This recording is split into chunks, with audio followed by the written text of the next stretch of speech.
How many holders support Ripple? When will the SEC listen to reason? Will XRP cost $2? We will answer all these questions in today's video.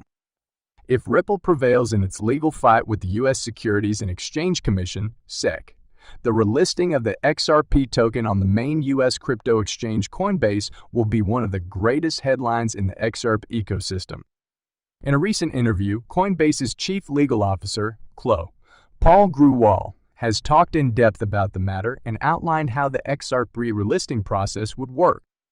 Coinbase banned XRP trading in January 2021, soon after the SEC filed its complaint, and has since kept the coin suspended despite vociferous XRP community requests. Grewal stated his hope for a Ripple triumph in yesterday's discussion with Thinking Crypto presenter Tony Edward, but also highlighted that a relisting does not rely entirely on a trial court success. Grewal said that the U.S. crypto exchange assesses assets on a regular basis for listing, delisting, or halting. He also understands the XRP community's angst. I realize it has been irritating for many XRP holders that they have not been able to trade their assets on Coinbase while this SEC action has been ongoing, Grewal said, adding that the SEC has not prevented Coinbase from closely monitoring the state of the dispute. Grewal, like everyone else, is looking forward to the judgment and lauding Ripple's attorney's efforts. I definitely paid attention to the fact that the defendants in this case have done a fantastic job of pushing the SEC and raising fundamental concerns about the SEC's overall argument. Coinbase has filed an amicus brief in favor of some of Ripple's arguments. According to Grewal, Ripple's CEO Stuart Alderety and the rest of the fintech business have done an amazing job, which is why he believes the court will rule in Ripple's favor. We'll show that the SEC ideas are flawed. I believe the briefing in this case has been outstanding, and we will all soon see what the trial judges think of the arguments. Nonetheless, the Coinbase CLO emphasized that, in his judgment, the Southern District Court of New York's ruling is merely the first stage in a prolonged process. Grewal feels that regardless matter who wins in court, both parties in the case will appeal.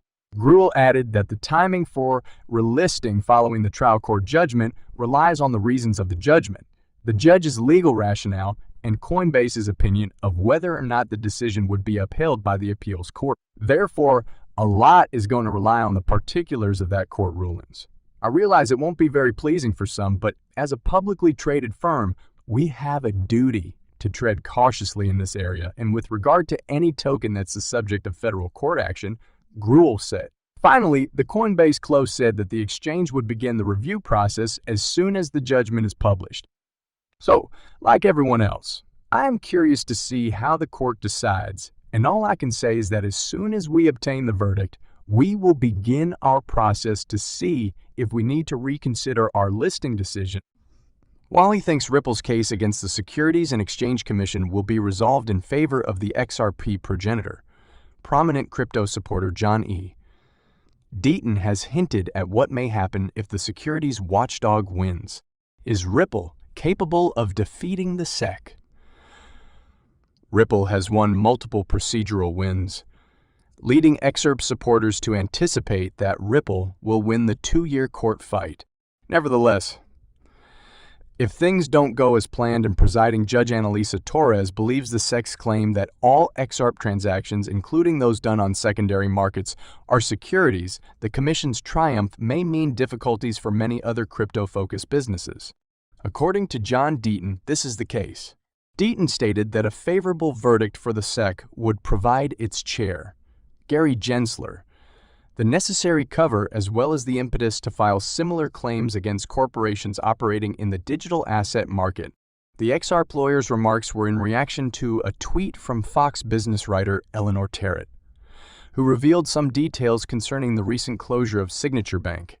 Significantly, no reason was provided when the New York Department of Financial Services announced the closure of Signature on Sunday. Terrett referenced former Congressman Barney Frank, who pointed out that sending an anti-crypto message was a planned act. Ripple is a cryptocurrency industry behemoth in the United States, developing real-world goods based on breakthrough technology. In December 2020, the SEC threw a bombshell on the burgeoning industry by suing the business and 2 of its senior executives for illegally generating over $1 3 billion via the sale and distribution of the XRP cryptocurrency. The primary issue in the case is whether XRP is a security, and the outcome of the court hearing will decide the token's destiny.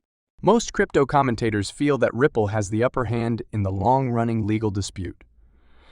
Nonetheless, the SEC suffered a defeat last month when the court declined to dismiss Ripple's essential fair notice argument. The judge's verdict, which is anticipated in June, will almost certainly be a watershed moment for XRP and the larger crypto market. Yet, if Ripple wins, XRP might make a run towards $1. According to attorney John E.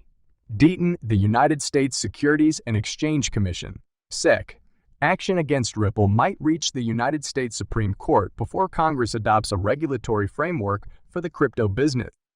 For perspective, the matter is now in district court and would need to be heard by the Circuit Court of Appeals before being heard by the Supreme Court. In a tweet today, the CryptoLaw creator stated this viewpoint that followed hints that the SEC had no intentions to slow down its aggressive crypto enforcement activities. Fox business writer Eleanor Terrett published an extract from the SEC's current budget plan. Significantly, the government adds that it will not hesitate to investigate and prosecute crypto businesses that it considers non-compliant. This, according to Terrett, signals that the regulator would increase its crypto enforcement section, which has more than quadrupled in size in the last year. Citing Terrett's conclusions, Deaton reiterates that the courts will be the sole source of clarification for crypto for the next 2 years. Although he acknowledges that it is not ideal, he insists that it is the current reality. Hell, before Congress acts, the Ripple case might be heard by the Supreme Court. Deaton tweeted, "We have to battle in court."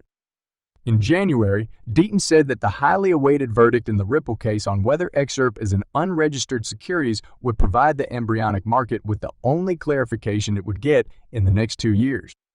The lawyer presented this case by highlighting the polarization of Congress and the bitter taste that FEC's failure has left in MPS's mouths. Yesterday, the attorney representing thousands of XRP investors in the SEC complaint against Ripple as a friend of the court said that Judge Annalisa Torres' approaching judgment becomes more momentous with each passing day. He did, however, express confidence that the federal court will rule that secondary market transactions of XRP are unregistered securities. There is no precedence, according to Deaton, and Judge Torres is a stickler about obeying the law.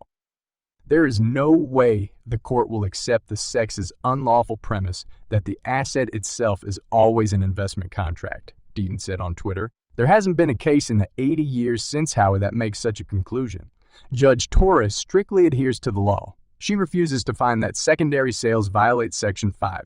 According to Deaton, the only way the SEC can win its case against Ripple is if the blockchain payments company offered XRP as a security from 2013 to 2017. Judge Torres issued her decision on Daubert requests to prohibit expert evidence last week.